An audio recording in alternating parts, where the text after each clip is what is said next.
There's a lot of man's world out there, but entrepreneurship is a level playing field. There's no rules. When you think about women entrepreneurs now, what a perfect time to be one. We're all going to have these days where it just feels like it's too hard, we don't want to do it anymore, and you want to quit. And that's okay, but you can't quit or give up on those days. What's up, Believe Nation? It's Evan. My one word is believe, and I believe in you. I believe you have Michael Jordan level talent at something, and I want to see you find it, embrace it, and use it to make a difference in this planet. Now, I started the Girl Boss series. I'm obviously not a girl, but I started the Girl Boss series because I believe you can shine a light of support on one community without bringing another community down. So the aim of this series is to shine a light of excellence on women, entrepreneurs, and leaders with the goal to hopefully inspire a few more girls to believe in themselves. I also want to give a quick shout out to Alexandra. Thank you so much for your help in sourcing a lot of these clips and for your participation in making this video happen. Enjoy. All right, let's kick things off with rule number 1, believe, with Dina Habib Powell. The best advice that I would impart is to believe in yourself. We see so often these extraordinary women working against odds in their communities that are unimaginable to many of us, and they persevere. They work harder than they even think they can. They believe in their dream, and most of all, they believe in their children and the legacy they're going to leave behind. I've had more than one of them say to me, that's what I ask myself, what is my legacy going to be? And I think that's an extraordinary way to see the world. Rule number 2, be yourself, with Barbara Corcoran. And the only time my business ever fell behind was when I was so busy watching my competition. I analyzed everything. I had the listings on a chart by category, by size, who had what, who was my top, I was like a genius at my field. It was the only year of my whole career I never pushed the business ahead. I was so busy watching the next guy, wasn't watching me. Right? So being yourself, I would say, would be the most important thing. And forget about the female-male thing. I'm not saying it's not important in certain industries. Certainly if you're an attorney, investment banker, it's such a man's world. There's a lot of man's world out there. But entrepreneurship is a level playing field. There's no rules. And you know what I find, and sorry men to say this, but I find women can work in a real weird, never mind. They work harder. They work harder. They just work harder. Rule number 3, focus on who you want to serve, with Sheryl Sandberg. It's funny, I don't know if I chose to become this kind of leader or that I thought there were things that weren't being said that needed to be said. So I graduated from undergrad in 91, from business school in 1995, and I looked above me and it was all men, and I looked alongside me and there were all these great women. And I just thought that by the time I got where I was, it would be half. And it just wasn't. And so there were bunch of things I wanted to say that I thought people weren't saying. One was that men still run the world, and that's not okay. Like, put a stake in the ground that it's not okay. When I got on that TED stage and I said, men still run the world, everyone gasped as if that was a surprise. And to this day, I can go into rooms and say, men still run the world, and people are like, yes, they do. What a shocker. You're like, guys, you have 95% of the top jobs. Like, this isn't that hard, right? But the answer is why. Like, what are the cultural things that are holding us back? Ready? Men in the audience, men only. Raise your hand if anyone ever called you bossy. There's always a few. There's always one or two. Women in the audience, raise your hand if anyone ever called you bossy. I want everyone to turn around and look at that. Put your hands back up. So next time you see a little girl called bossy, and it will be this weekend if you look for it, you walk right up to the people that called her bossy, probably her parents, and you say, that little girl is not bossy. That little girl has executive leadership skills.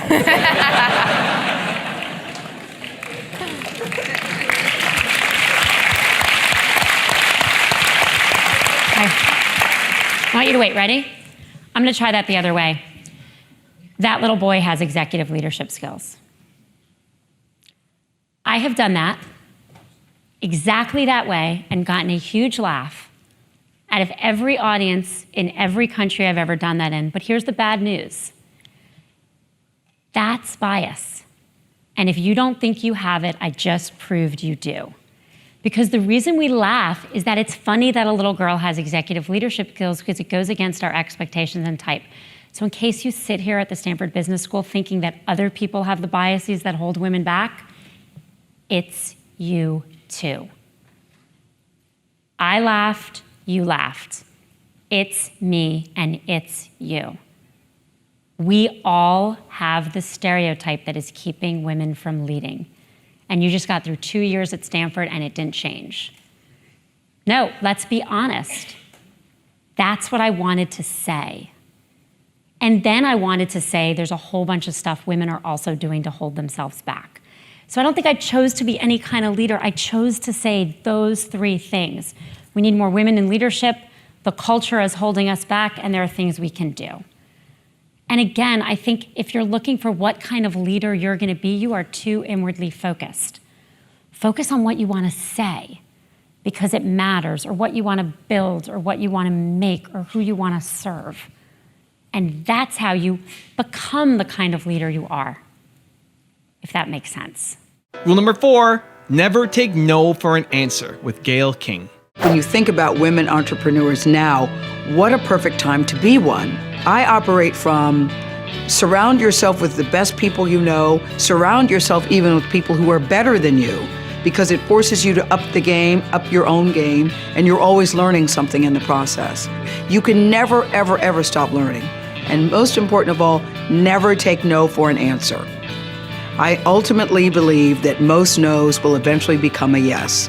And there is a way to be persistent without being obnoxious. You have to figure out the dance, you have to know who you're dealing with, but it is very difficult for me to take no for an answer. In fact, I can't even remember the last time I told you I took no for an answer for something I really wanted. Rule number 5, don't quit on bad days with Nastya Lukin. It's one of those days you don't want to do it, right? You're just exhausted. I had plenty of those. So what did it look like on those days? What are you doing mentally? What were your strategies? Well, waking up on those days, and I tell kids this, and not just kids, but parents, because when I talk to kids sometimes, there's parents in the room, and I'm like, raise your hand if you've ever had one of those days where you don't want to get out of bed, and all the kids raise their hand, and like none of the parents, I'm like, okay, mom and dad, I know you've had those days too, and they're all kind of like, but it's true. I mean, regardless of if you're training 7 hours a day, 6 days a week, or, you know, you work at an insurance company or a clothing store, or whatever it is that your job is, or just in life, you know, in a marriage, in a relationship, we're all going to have those days where we wake up and we just like want to say, I quit. I don't want to do this anymore. It's too hard. It's easier to just throw my hands up in the air and walk away. And then what I would tell myself is, okay, like, that's the easy way out, but you know, tomorrow or the next day when you're feeling a little bit better, you're gonna regret that. And so growing up, my mom had this rule, and this has just stuck with me for the rest of my life, regardless of, you know, doing sports or business or just in life. And I would come home from the gym sometimes, and a lot of times in tears, telling her, this is just too hard. I don't want to do this anymore. I hate gymnastics. You know, I'm in pain. I really just don't want to do this. And she would say, okay, that's totally fine. Like, you don't have to do gymnastics anymore. You know, it was really interesting because she was just like, okay, well, you can quit, but not today. You have to go back to the gym the next day and the next day and the next day until you have one good day. And of course, I rolled my eyes and I would say, but I don't want to go back to the gym tomorrow. And she was like, look, I'm never going to force you or push you into gymnastics except for today. And you can quit after you have a good day. So, you know, and some days this would be 3 days, 5 days later, and some days it would be the next day when I would have a good day. And because moms always know when we have a good day without even saying anything, I would come home and she would say, okay, great, now that you've had a good day, you can quit, we'll enroll you back into public school, find another activity that you want to do. And, you know, I would look at her and say, I don't know what you're talking about. I never said I wanted to quit. So the moral of that story for me was that we're all going to have these days where it just feels like it's too hard. We don't want to do it anymore. And you want to quit. And that's okay, but you can't quit or give up on those days. And I tell these young girls that, you know, it's okay if your passion changes, because we're not all meant to have or love the same things, right? We're not all going to fall in love with gymnastics and love it forever or have this passion for it, but you can't change your mind or quit on those days. You can change your mind and try something else if you're having a good day and you just in your mind you think, you know what, this might not be for me. Let me try something else. Rule number 6, don't seek validation with Sarah Blakely. When I first created the idea for Spanx, I didn't tell a soul for 1 year. And the reason I didn't do that is because ideas are the most vulnerable in their infancy. And the moment you have an idea, it's human nature to turn to your husband, your wife, your coworker, and tell them your idea. And out of love and concern, oftentimes people will tell you the 2 or 3 things that they think maybe you should consider, and it stops people a lot of times often right in their tracks. So by not telling anybody my idea for 1 year, I left ego out of it. And I didn't have to spend the time defending my idea or explaining my idea. I spent all the time pursuing my idea. Rule number 7, find your worth with Iyanla Vanzant. When we think we are unworthy, it means that for some reason we believe that we have to prove we have a right to our space on the planet, in life, as we are, being who we are. And that means that we will do all manner of wonderfulness to prove we deserve to be here. And usually, some of the common things are we overcommit, overgive, we overdo, we over-excuse, we overcompensate, and we stay in difficult, desperate, hurtful, harmful situations much longer than it is wise or productive to do so. Worth, what it is that you expect from the world in response to who you are, is very different from value. Self-value means how you hold yourself within yourself and what you expect as a result. Now, in order to get to the worth, if you're not holding yourself within yourself as worthy, then what you expect from the world is surely gonna hurt you. So here's an assignment for you. For the next 40 days, every morning you are to write 40 statements of I am. I am love. I am beauty. I am peace. I am joy. I am power. I am worth. I am value. I am truth. I am light. I am wealth, health, whatever it is, I am. And write it as a noun, not as a verb. Not I am loving or I am lovable. I am love. I am power. Every day for 40 days. If you miss a day, go back and do it again. I am. It will restore your worth. And rule number 8, the last one before a very special bonus clip, is look at obstacles as opportunities with Kanya King.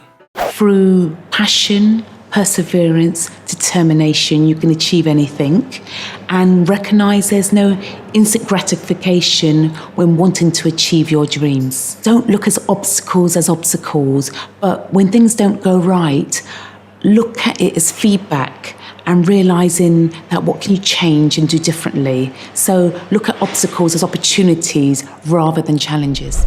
Hello, Believe Nation. I hope you enjoyed. I'm so honored and happy to be the part of this video. And while I was doing the research, I was hoping that you will find something that will trigger that fire you have inside. And who knows, maybe you will be the next person to inspire the world. But you can't be that person if you do the work. So I'm hoping that you will not just watch the video, you will actually do something with it, and that you will continue to believe. I'm sending you my love and light, and go do something amazing today.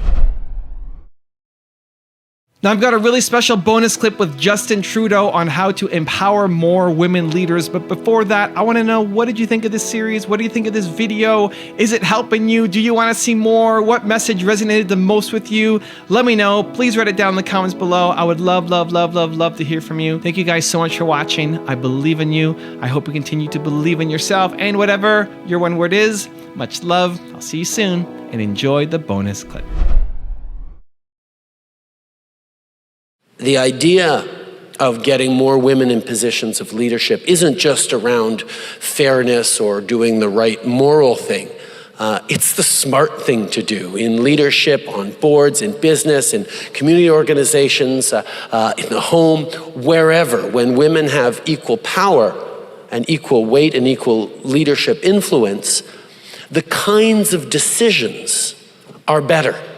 You get a more collaborative, more respectful approach, an approach that understands a broader range of perspectives than the single-minded, often narrow, competitive leadership style that are so typically associated with the male leadership style. And that means being open to collaboration, understanding that leadership and strength is also about seeking help and seeking allies and not being able to do everything on your own all the time. That's a male way of thinking, and it's the wrong one. We need to be more collaborative, more open, understanding the partnerships and the teamwork that is going to lead to a better world. That collaboration is at the heart of why we need to have more women in power, more women leaders. So let me give you the one-word secret to happiness. One word. This is all you need to be happy. The most important word ever. If you had to think of one word that's most important to you or that sums you up or that would be kind of like a little beacon. Hey Believe Nation, if you want to know what the most important one word is for Tony Robbins, Gary Vaynerchuk, Oprah Winfrey, will.i.am, and Howard Schultz, I have a very special secret video for you. Check the description for details.